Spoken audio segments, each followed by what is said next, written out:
लक्ष्मी जयंती 3 मार्च मंगलवार 2026 को मनाई जाएगी। पूर्णिमा तिथि प्रारंभ 2 मार्च 2026 को सायंकाल 5:55 से पूर्णिमा तिथि समाप्त 3 मार्च 2026 को सायंकाल 5:07 तक। लक्ष्मी जयंती देवी लक्ष्मी के जन्म की याद में मनाई जाती है। यह फाल्गुन महीने में पूर्णिमा के दिन पड़ती है। इस शुभ अवसर पर भक्त पूर्ण श्रद्धा से धन और समृद्धि की देवी मां लक्ष्मी की पूजा करते हैं।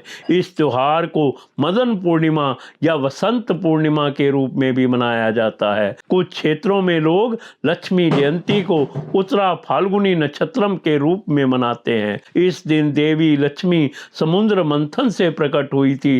देवी लक्ष्मी समृद्धि और पवित्रता की प्रतीक है। लक्ष्मी शब्द की उत्पत्ति संस्कृत शब्द लक्ष्य से हुई है, जिसका अर्थ है लक्ष्य, लक्ष्मी, धन, समृद्धि और सौभाग्य की देवी है। वे भौतिक और आध्यात्मिक विकास भी प्रदान करती है।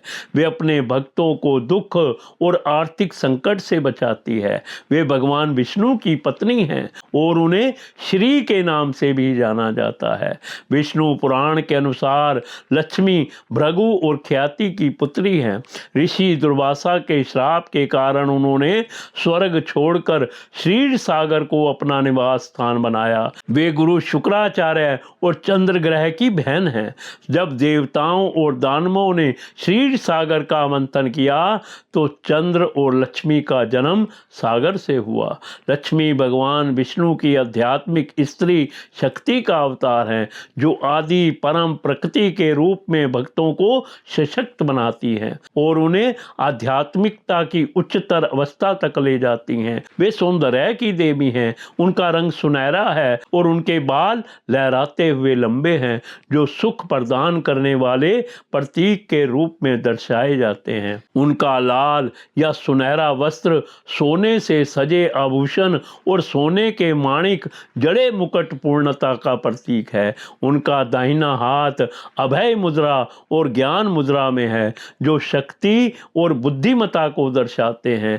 उनके बाएं हाथ में सोने का घड़ा और धान की बाली है, जो उन्हें धन और समृद्धि प्रदान करने वाली देवी के रूप में दर्शाती है।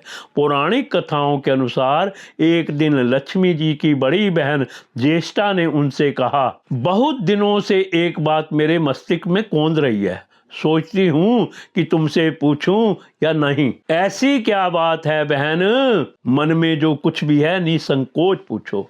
वैसे भी कोई बात मन में ना रखकर उसका समाधान कर लेना ही बुद्धिमानी है। लक्ष्मी जी ने मुस्कुरा कर कहा, मैं अक्सर यही सोचती रहती हूँ कि सुंदरता में हम दोनों बराबर हैं, फिर भी लोग तुम्हारा आदर करते हैं और मैं जहाँ भी जाती हूँ वहाँ उदासी छा जाती है। मुझे लोगों की घृणा और क्रोध का शिकार होना पड़ता है, जबकि हम दोनों सगी बहनें हैं। ऐसा क्यों? लक्ष्मी जी ने हंसकर कहा, सगी बहन या सम्मान सुंदरता होने से ही आदर नहीं मिलता, उसके लिए अपने को भी कुछ करना चाहिए। लोग मेरा आदर इसलिए करते हैं क्योंकि मैं उनके घर पहुंचते ही सुख के साधन जुटा देती हूँ। संपत्ति और वैभव से आनंदित होकर लोग मेरा उपकार मानते हैं, तभी मेरी पूजा करते हैं। उधर तुम्हारा यह हाल है कि जिसके यहाँ भी तुम जाती हो उसको गरीबी, रोग और आपदा सहनी पड़ती है। इसी वजह से लोग तुमसे घृणा करते हैं। कोई आदर नहीं करता। आदर पाना है तो दूसरों को सुख पहुंचाओ। ज्येष्ठा को लक्ष्मी जी की बात चुभ गई। उन्हें लगा कि लक्ष्मी को अपनी महिमा का अभिमान हो गया है। उन्होंने तड़फ कर कहा, लक्ष्मी तुम मुझसे हर बात में छोटी हो, अवस्था में भी और प्रभाव में भी। मुझे उपदेश देने का भी विचार ना करो। अगर तुम्हें अपने वैभव का अहंकार है तो मेरे पास भी अपना एक प्रभाव है। मैं जब अपनी पर आ जाऊं तो तुम्हारे करोड़पति भक्त को भी पल भर में भिखारी बना दूं। लक्ष्मी जी को हंसी आ गई और कहने लगी, बहन तुम बड़ी हो इसलिए कुछ भी कह लो, लेकिन जहाँ तक प्रभाव की बात है मैं तुमसे कम नहीं हूँ। जिसको तुम भिखारी बनाओगी उसे मैं दूसरे दिन रंग से फिर राजा बना दूंगी। मेरी महिमा का अभी तुम्हें पता ही कहाँ है, और तुम्हें भी मेरी महिमा का पता ही नहीं है। जिसकी तुम सहायता करोगी उसे मैं दाने दाने के लिए भी मोहताज कर दूंगी। देखो बहन, दाने दाने के लिए तो तुम उसे मोहताज कर सकती हो जिससे मैं रूठ जाऊं, जिसके सिर पर मेरा वरद हस्त ना हो, उसका तुम कुछ भी बिगाड़ सकती हो। परंतु जिस पर मेरी कृपा दृष्टि है उसका कोई भी बाल तक बांका नहीं कर सकता। अगर तुम अपना प्रभाव दिखाने को इतनी उतावली हो रही हो तो कल अपना प्रभाव दिखाकर देख लेना, ठीक है? बोलो कहाँ चलें, दूर क्यों जाएं? पास ही अनुराधापुर है, उसमें एक ब्राह्मण रहता है दीनानाथ। वह रोज मंदिर में पूजा करने जाता है और मेरा पक्का भक्त है। उसी पर हमें अपनी अपनी महिमा दिखानी है। ज्येष्ठा को ताव आ गया, उन्होंने हाथ झटक कर कहा, ठीक है ठीक है, देख लेना, कल तुम्हारा सिर ही झुक जाएगा। कहकर वह एक ओर चली गई। लक्ष्मी जी वहीं खड़ी बहन के क्रोध और अहंकार पर मुस्कुराती रही। दूसरे दिन दोनों बहनें अनुराधापुर के विष्णु मंदिर में पहुंची। उन्होंने वेश बदल रखा था, साधारण स्त्रियों की तरह वे दोनों मंदिर के द्वार पर बैठ गई। लोगों ने देखा अवश्य, किंतु किसी ने उनकी ओर कोई खास ध्यान नहीं दिया। ध्यान देने वाली कोई खास बात भी तो नहीं थी। वह मंदिर था और वहां हर रोज दीन दुखी आते जाते रहते थे। वहां आने वाले सभी किसी ना किसी परेशानी में घिरे रहते थे।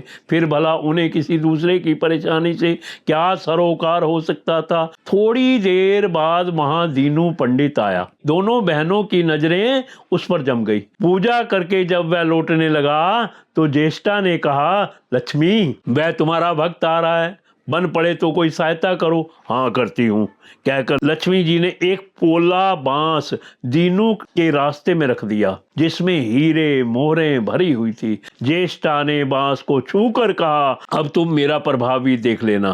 पूजा करके लौट रहे दीनू ने रास्ते में पड़ा हुआ वह बांस का टुकड़ा उठा लिया। उसका विचार था कि वह किसी काम आ जाएगा, घर में 100 जरूरतें होती हैं। अभी वह पंडित कुछ ही आगे बढ़ा था कि उसे एक लड़का मिला। लड़के ने पहले पंडित जी से राम राम की, फिर बड़ी ही नम्रता से बोला, पंडित जी, मुझे अपनी चारपाई के लिए बिल्कुल ऐसा ही बांस चाहिए। दादाजी ने यह कहकर भेजा है कि जाओ बाजार से ले आओ। ऐसा बांस पंडित जी कहाँ मिलेगा? दीनू ने कहा, मैंने मोल नहीं लिया, रास्ते में पड़ा था सो उठा लिया। लो, तुम्हें जरूरत है तो तुम ही रख लो, वैसे बाजार में 1 रुपए से कम भी नहीं है। लड़के ने चवन्नी देते हुए कहा, मगर मेरे पास तो यही चवन्नी ही है पंडित जी, अभी तो आप इसे रख लीजिए, बाकी 12 आने शाम को दे जाऊंगा। पंडित जी खुश थे कि बिना किसी हिल हुज्जत के रुपया कमा लिया। दीनू पंडित ने चवन्नी लेकर बांस लड़के को दे दिया और वह चवन्नी अपनी डोलची में रख दी। मंदिर के पास खड़ी दोनों देवियां यह सारी लीला देख रही थी। ज्येष्ठा ने कहा, लक्ष्मी, देखा, तुम्हारी इतनी सारी मोहरें मात्र एक चवन्नी में बिक गई, और अभी क्या, यह चवन्नी भी तुम्हारे भक्त के पास नहीं रुकेगी। चलो उसके पीछे चलते हैं और देखते हैं क्या होता है। दोनों बहनें दीनू के पीछे पीछे चलने लगी। एक तालाब के पास दीनू ने डोलची रख दी और कमल के फूल तोड़ने लगा। उसी बीच एक चरवाहे का लड़का आया और डोलची में रखी हुई चवन्नी लेकर भाग गया। दीनू को पता ही नहीं चला। फूल तोड़कर वह अपने घर चलने लगा। इतने में वही लड़का आता हुआ दिखाई दिया जिसने चवन्नी देकर उससे बांस ले लिया था। करीब आकर बोला, पंडित जी, यह बांस तो बहुत वजनी है। दादाजी ने कहा है कि कोई हल्का बांस चाहिए, इसकी चारपाई ठीक नहीं बनेगी। यह लीजिए, अपना बांस वापिस ले लीजिए, कहकर उसने बांस पंडित जी के हवाले कर दिया। दीनू ने बांस ले लिया, लेकिन चवन्नी तो डोलची में नहीं थी। तब उसने कहा, बेटा, चवन्नी तो कहीं गिर गई, तुम मेरे साथ घर चलो, वहां दूसरी दे दूंगा। इस समय मेरे पास एक भी पैसा नहीं है। वह लड़का बोला, आप जाइए, मैं शाम को आकर घर से ले लूंगा। यह कहकर लड़का अपनी राह लौट गया। बांस फिर से पंडित जी के पास ही आ गया। वो लक्ष्मी जी होले से मुस्कुराई। उनको इस प्रकार मुस्कुराते देखकर ज्येष्ठा मन ही मन में जल उठी। वह बोली, अभी तो खेल शुरू हुआ है, देखती चलो कि मैं इसे कैसे तिगनी का नाच नचाती हूँ। दीनू बेचारा इन सब बातों से बेखबर अपनी ही धुन में आगे बढ़ा चला जा रहा था। उसे क्या पता था कि शतरंज का मोरा बना हुआ हूँ। वह तो धूप छांव की भांति दोनों बहनों का प्रभाव सहता चुपचाप चला जा रहा था। आगे चलकर गांव का एक अहीर मिला। उसने दीनू को चुमन्नी वापस करते हुए बताया, पंडित जी, मेरा लड़का आपकी डोलची से यह चुन्नी उठा लाया था। वह बड़ा ही शैतान है। मैं आपकी वही चुन्नी लौटाने आया हूँ। हो सके तो शैतान को माफ़ कर दीजिएगा। दीनू ने आशीर्वाद देकर चुन्नी ले ली और प्रसन्न मन से उस लड़के को पुकारने लगा जो शाम को घर आकर चुन्नी लेने की बात कहकर लौटा जा रहा था। आवाज सुनकर लड़का लौट आया। अपनी चुन्नी वापस पाकर वह भी प्रसन्न हो गया। दीनू पंडित निश्चित मन से घर की ओर बढ़ने लगा। उसके एक हाथ में पूजा की डोलची थी और दूसरे में वही 5 हाथ का लंबा बांस। राह चलते दीनू पंडित सोच रहा था, बांस तो काफी वजनी है तो मजबूत भी होगा क्योंकि ठोस है। इसे दरवाजे के छप्पड़ में लगा दूंगा, कई साल के लिए बल्ली से छुटकारा मिल जाएगा। ज्येष्ठा को उसके विचार पर क्रोध आ गया। लक्ष्मी जी के प्रभाव से दीनू को लाभ होता देख वह मन ही मन बुरी तरह जली जा रही थी। जब उन्होंने देखा कि पंडित का घर करीब आ गया है तो कोई उपाय ना पाकर उन्होंने दीनू को मार डालने का विचार किया। उन्होंने कहा, लक्ष्मी, धन संपत्ति तो मैं छीन ही लेती हूँ, अब तुम्हारे भक्त के प्राण भी लूंगी। देखो वह किस तरह तड़फ तड़फ कर मरता है। और वह तुरंत सांप बनकर दीनू की ओर दौड़ पड़ी। लक्ष्मी जी को तनिक भी घबराहट नहीं हुई। वह उसी तरह खड़ी मुस्कुराती रही। सहसा दीनू चौंक पड़ा। एक भयानक सांप फन उठाए उसकी ओर झपट रहा था। प्राण तो सभी को प्रिय होते हैं, उपाय रहते कोई अपने को संकट में नहीं पड़ने देता। दीनू ने पगडंडी वाला रास्ता छोड़ दिया और एक ओर को भागने लगा। लेकिन सांप बनी ज्येष्ठा उसे भला कहाँ छोड़ने वाली थी। वह तो उसी गरीब के प्राणों की प्यासी हो चुकी थी। वह भी दीनू के आगे पीछे दाएं बाएं बराबर दौड़ती ही रही। दीनू घबरा गया। उसने हाथ जोड़कर कहा, नाग देवता, मैंने तुम्हारा कुछ नहीं बिगाड़ा, शांति से अपनी राह लौट जाओ। आखिर क्यों मुझ गरीब के पीछे पड़े हो? व्यर्थ में किसी ब्राह्मण को सताना अच्छी बात नहीं है। लेकिन वह नाग तो ज्येष्ठा का रूप था जो दीनू को किसी भी तरह डसना चाहता था। प्रार्थना पर कुछ भी ध्यान ना देकर वह सांप एक बारगी फुफकारता हुआ झपट पड़ा। जब दीनू ने देख लिया कि बिना संघर्ष किए अब जान नहीं बचेगी तो उसने प्राण रक्षा के लिए भरपूर जोर लगाकर वही बांस सांप के ऊपर दे मारा। धरती से टकराते ही बांस के 2 टुकड़े हो गए और उसके भीतर भरी हुई मोरें खन खनाकर बिखर गई जैसे लक्ष्मी हंस रही हो। दीनू के मुंह से हैरतपूर्ण चीख सी निकली। अरे थोड़ी देर के लिए वह ठगा सा खड़ा आंखें फाड़े उन मोरों की ओर देखता रहा। एक पल के लिए तो वह सांप को भूल ही गया, परंतु फिर जैसे उसे झटका सा लगा, सांप का ध्यान आते ही उसने उसकी ओर गर्दन घुमाई तो देखा कि बांस की चोट से सांप की कमर टूट गई है और वह लहूलुहान अवस्था में झाड़ी की ओर भागा जा रहा है। दूसरे क्षण वह मोरों पर लौट गया और कहने लगा, तेरी जय हो लक्ष्मी माता, जीवन भर का दारिद्र्य आज दूर हो गया। तेरी महिमा कौन जान सकता है। चलो अब घर में बैठकर तुम्हारी पूजा आरती करूंगा। और फिर जल्दी जल्दी उसने सारी मोरें अंगोछे में बांध दी और लंबे लंबे कदमों से घर की ओर चल दिया। पीछे एक पेड़ की छाया में खड़ी लक्ष्मी अपनी बहन ज्येष्ठा से मुस्कुराकर पूछ रही थी, कहो बहन, सच बताना, बड़प्पन की था मिली कि अभी नहीं?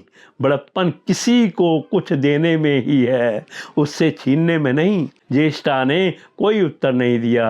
वह चुपचाप उदास खड़ी रही। लक्ष्मी जी ने उनका हाथ पकड़कर कहा, फिर भी हम दोनों बहनें हैं, जहाँ रहेंगी साथ ही रहेंगी। आओ अब चलें। जो भक्त श्रद्धा पूर्वक देवी लक्ष्मी की पूजा करके उनका आशीर्वाद प्राप्त करते हैं, मंत्रों यंत्रों अनुष्ठानों और आहुति देने होने से देवी लक्ष्मी प्रसन्न होती है।